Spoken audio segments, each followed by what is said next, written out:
Management वालों का thank you यहाँ तक छोड़ा है। इस तरीके का रिस्पांस लाहौर में मिला है, या जब मैं सोशल मीडिया पे लगाता हूँ तो बाकी इलाकों से मिलता है, तो मुझे वैसा ही रिस्पांस मेरे शहर से भी मिले, वैसी ही तवज्जो, वैसी ही रिस्पेक्ट मुझे यहाँ से भी चाहिए इंशाल्लाह।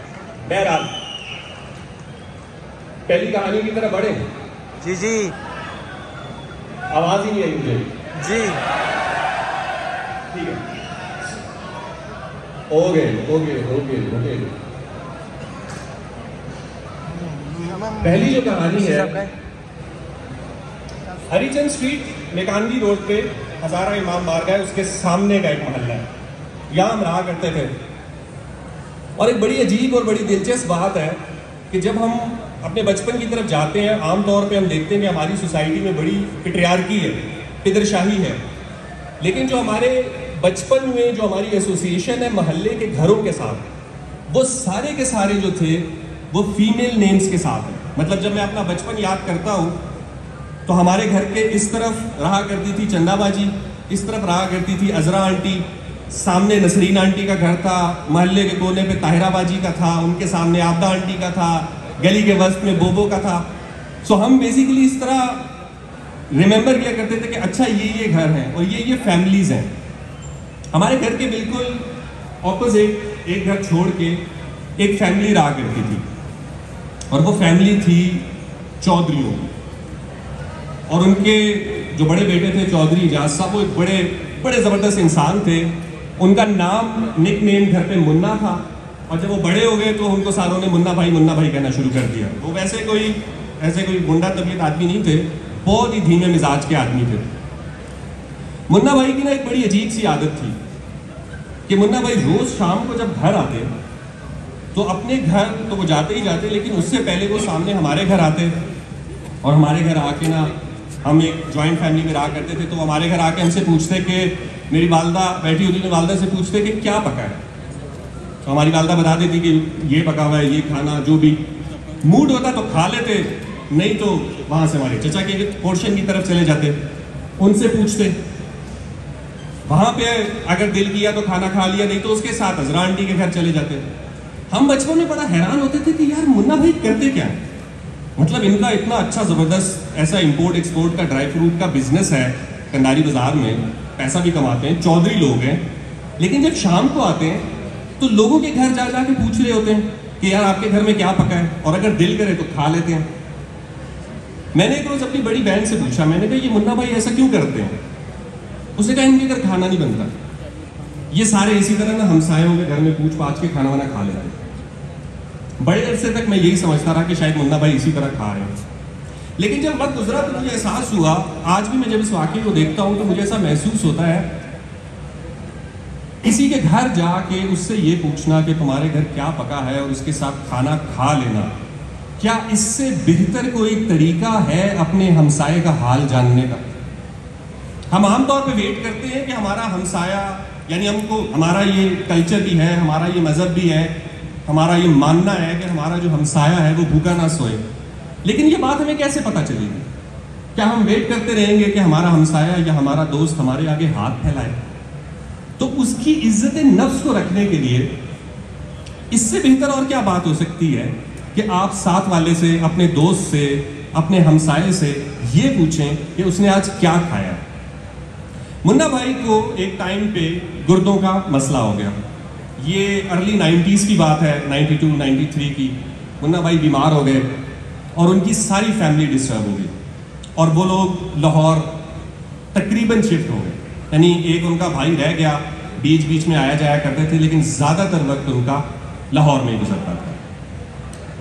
हमारे बचपन में अफ़गान वॉर चल रही थी, उस अफ़गान वॉर के नतीजे में बहुत से महाजरीन पाकिस्तान आए थे, और उन्हीं में एक महाजिर था जिसका नाम था सिराज उज़्बक था।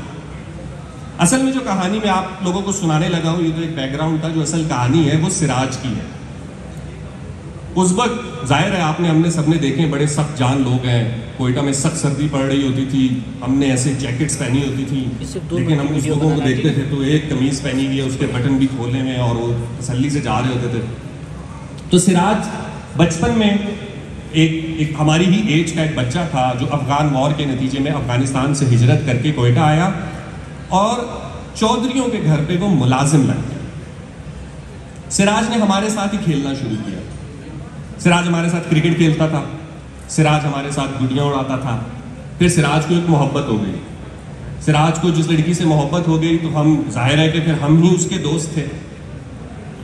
सिराज बड़ा अच्छा बॉडी बिल्डर भी था, जिम भी जाया करता था और उसने बड़े डोले शोले भी बनाए हुए थे। हम अक्सर उससे कहते कि यार सिराज तूने इतनी अच्छी बॉडी बना ली है, हमें भी जिम लेके जा। तो उसका एक कोयटा के स्टाइल में उसका एक बड़ा मशहूर डायलॉग था कि वो जब भी कोई जिम जाने की बात करता तो वो कहता लोहे से लड़ना आसान काम नहीं है, तुम लोग नहीं कर सकते। सिराज एक अफगानी, एक उज़्बेक जो हमारे साथ पला बड़ा था, हमारा दोस्त बन गया। वो मुलाजिम था एक पंजाबी चौधरियों की फैमिली से। चौधरियों की फैमिली डिस्टर्ब होकर लाहौर जा चुकी है, उनका घर खाली है और उनके घर पे अगर उस वक्त कोई रह रहा है तो वो सिराज है। और सिराज ने उस घर को ऐसे रखा हुआ था कि वहां रोज खाना बनता था और जब भी कोई अहम दिन आता था, चाहे वो 12 रबीउल अव्वल हो, 10 मुहर्रम हो या कोई और हमारा रिलीजियस अहम डे हो, तो सिराज ये जानते हुए कि चौधरी हैं या नहीं हैं, सिराज उस घर में न्याज जरूर बनाता था और सारे मोहल्ले जा जाके तकसीम करता था कि ये चौधरियों के घर से आई। 8 से 10 साल जब चौधरी अपने घर पे मौजूद नहीं थे तो उनके घर को एक अफगान, एक उज़्बेक ने जिंदा रखा। जब चौधरी वहां से शिफ्ट हो गए तो सिराज भी चला गया। उसके बाद मेरी कभी सिराज से मुलाकात नहीं हुई। अब जब मैं बहुत सारे हालात देखता हूँ शहर के, अपने मुल्क के, बिलखुसूस कोयटा और बलूचिस्तान के, तो मुझे ना सिराज याद आ जाता है कि सिराज मेरा एक ऐसा दोस्त था जो उज़्बेक था, बशीर मेरा एक ऐसा दोस्त था जो बरावी था, सलमान मेरा एक ऐसा दोस्त था जो बलोच था, आज़म मेरा एक ऐसा दोस्त था जो सवाती था। कोयटा में मेरे जितने भी दोस्त रहे हैं वो मुख्तलिफ अक़वाम के रहे हैं, लेकिन वो मेरे दोस्त रहे हैं, आज भी मेरे दोस्त हैं। क्यों? क्योंकि मेरा उनसे बराह रास्त राब्ता था। मेरा सिराज के साथ भी बराह रास्त राब्ता था, मेरा सलमान के साथ भी बराह रास्त राब्ता था। लेकिन अनफॉर्चुनेटली अब हम अपने साथ वाले को जानते हैं किताबों से कि पठान ऐसे होते हैं, पंजाबी ऐसे होते हैं, बलोच ऐसे होते हैं। मतलब बलोच को जानने के लिए क्या मैं टीवी देखूं? पठान को जानने के लिए क्या मैं तारीख की किताबें पढ़ूं? वो मेरे साथ बैठा हुआ है, मैं उसको साथ क्यों नहीं देखता? शिया कैसे होते हैं ये बात मुझे लाउड स्पीकर से पता चलेगी। बस हमारे पास क्या एक दूसरे को जानने के लिए कोई तीसरा रास्ता ही रह गया? इस शहर की सबसे खूबसूरत बात यही थी कि हम इकट्ठे रहते थे और हमारा एक दूसरे से बराह रास्त ताल्लुक था। और आज ये पहली कहानी सिराज की आपको सुनाने का मकसद यही है कि मेरी सिराज से कोई 20 साल हो गए मुलाकात नहीं हुई, लेकिन वो मुझे आज भी मिलेगा तो उसी तरह मिलेगा जैसे हम बचपन में मिला करते थे, क्योंकि हमने एक दूसरे को करीब से जाना है और अपना ताल्लुक खुद बनाया है। तो आपसे इस प्लेटफॉर्म के थ्रू मेरी यही दरख्वास्त है कि आपके आसपास भी जो सिराज हैं, जो मुख्तलिफ अक़वाम के हैं, मुख्तलिफ ज़बानों के हैं, मुख्तलिफ मज़ाहिब के हैं, मुख्तलिफ मसालिक के हैं, उनके साथ खुद ताल्लुक़ कायम करें, उनको खुद जानें, उनके साथ एक रिश्ता कायम करें, बजाय इसके कि आपको कोई और आके बताए कि ये ऐसे हैं या ये वैसे हैं। अगर आप किसी और के थ्रू जानते रहे तो फिर यकीन कीजिए कि आपका किसी के साथ कोई रिश्ता नहीं बन सकेगा। और ये जो मुख्तसर सी ज़िंदगी है, ये है ही सिर्फ रिश्तों की, ये है ही सिर्फ इमोशंस की। मैं जब अपने पास्ट को देखता हूं तो मुझे खुशी यही है कि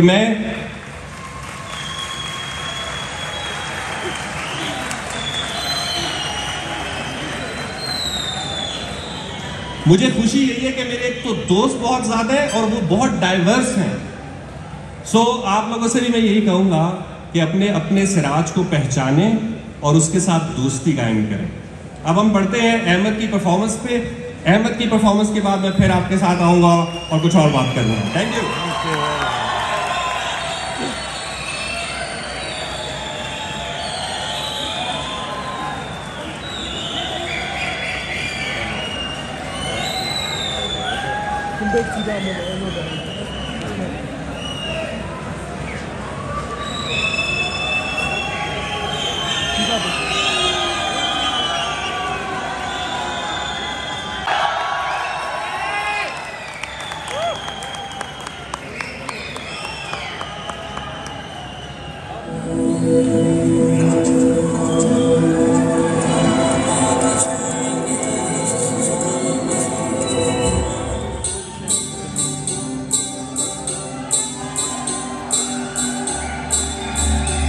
बेटा जा पिटाई बेटा ते वसई नूर मुझ तो पुजायूं ओ बेटा जा पिटाई बेटा ते वसई नूर मुझ तो पुजायूं ओ मुझ तो पुजायूं मन जो में तू मुझ तो पुजायूं मन जो मुरादू ओ बेटा जा पिटाई बेटा ते वसई नूर मुझ तो